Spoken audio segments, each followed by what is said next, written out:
Leo ilikuwa ni siku ya kufana sana kwetu kama jamii ya Ilepa.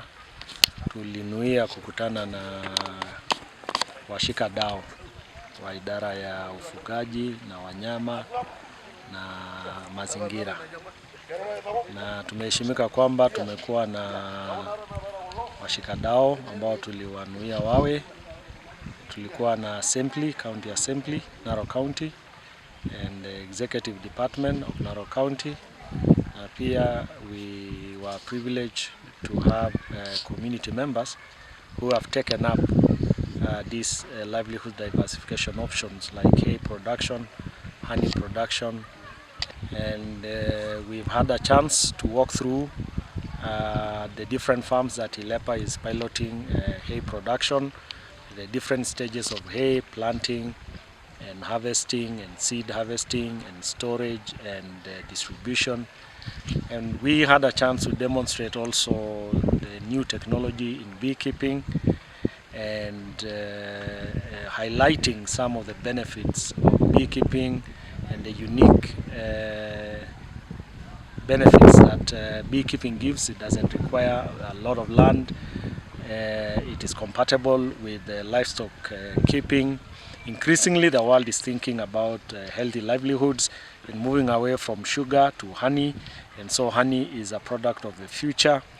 And while the amount of honey produced is about 16 tons per year, we really think this initiative will make a multiplier effect to make honey such a product of choice for Narok County for adding another livelihood stream for communities that we serve. And the other thing really we hope, and there's indication that the county will think about it, is that we wanted to demonstrate to the county that these diversification options of hay and honey are doable and are achievable, and communities are willing to uptake these things. And we hope the county can put this in their CIDP and in their budget so that they have a land bank which they can do these activities, including hay production, to make sure when drought comes, when rain fails to show up, there is hay in the store for pastoral communities so that livestock are not lost every year when drought strikes. We are really grateful to the all stakeholders who came and contributed, and we look forward to engaging in future with all of them. Thank you very much. My name is James Ashire. I come from this village, Enkiu, and I work as a helper to guide local women or connect local women with the rest of the world and other social providers, social services providers. This local group is called Favorland Women Group, and this group started in a very interesting way. This is a small women group that started by engaging themselves in a small merry-go-round kind of things. They contributed little money, shared the little money among themselves, and give to one in form of grant to help them support their small businesses. So this idea to bring together their little money and give one as a form of capital brought these women together, around 15 women in number. And through that, Ilepa, the non-government organization, was interested to see how these women are doing, and they came to lend a hand and support these local women through a beekeeping project. So this Favorland Women Group did their activity for around a year and above, and after that they got the help of Ilepa. Ilepa brought about 15 beehives, and as you can see, the beehives are just behind us, and out of the 15 beehives, 11 are already occupied. That is a very interesting rate of occupation, because these beehives were brought during the dry season, and their occupation is quite fast, and we are very impressed by that. So this project has also ignited in women more interest to work together. Many more women have requested to join the group. At the moment we have 20 women who are working together, and their savings have increased. Initially they were giving one another 3,000, but now the amount has increased to 5,000 Kenya shillings as a result of this project. These women have also decided to set aside Kenya shilling 1,000 every week, and this money cumulatively, when brought together after a period of time, they used to buy both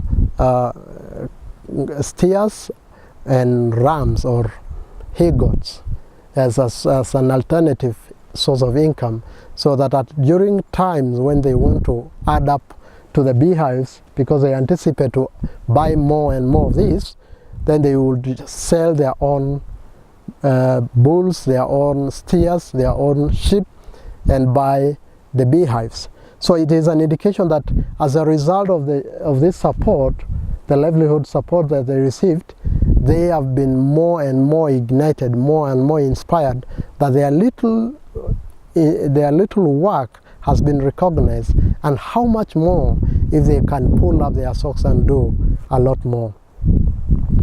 But what we anticipate as a result of this, we anticipate to harvest from each hive, we anticipate to harvest on the minimum. We anticipate to harvest up to 10 kilogram of honey, and if there are 15, that is 150 kilogram, and if you sell say 500 per kilogram on a lower value, then that is quite some money, and that is done 3 or 4 times a year, which means out of this project these women will be able to get much more capital that they can share and support their little businesses for that period of time. The beauty about beekeeping and this livelihood support project is it requires very limited time, less and less of the women time, so they can only come here occasionally, once a week or twice a month, just to inspect and to see what is going on and to do the daily or routine management. But the rest of their time they engage in doing other things, and there is no more money required to help this, because it is a once-off project, so, and which has a long-lasting effect, much more harvesting every year. So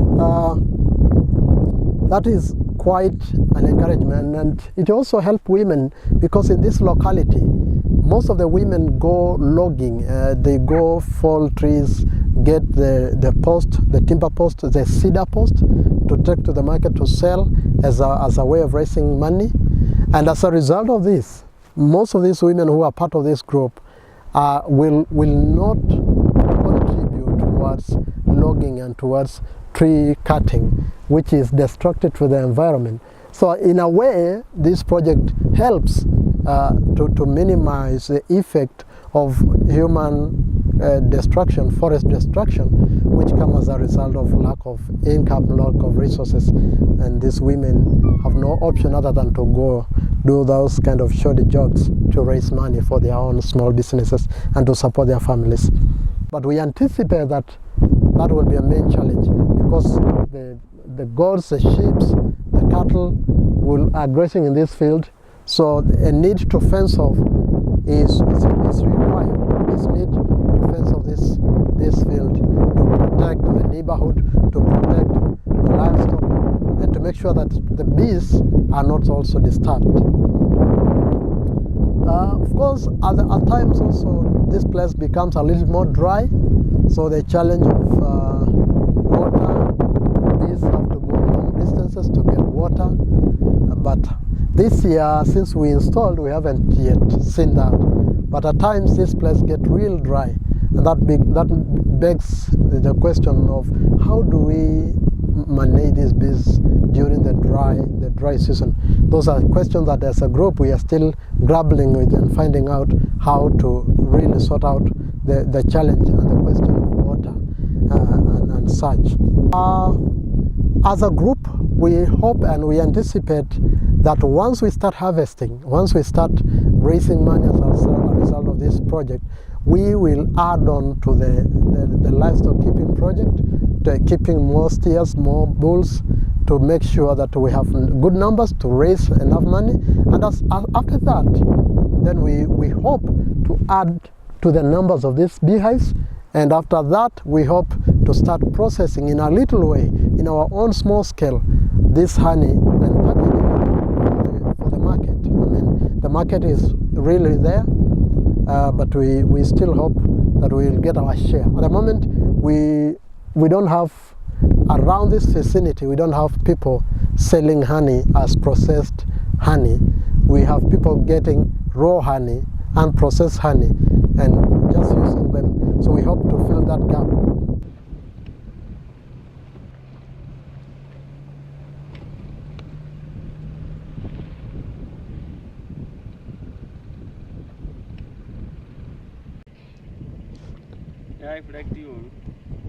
Okay.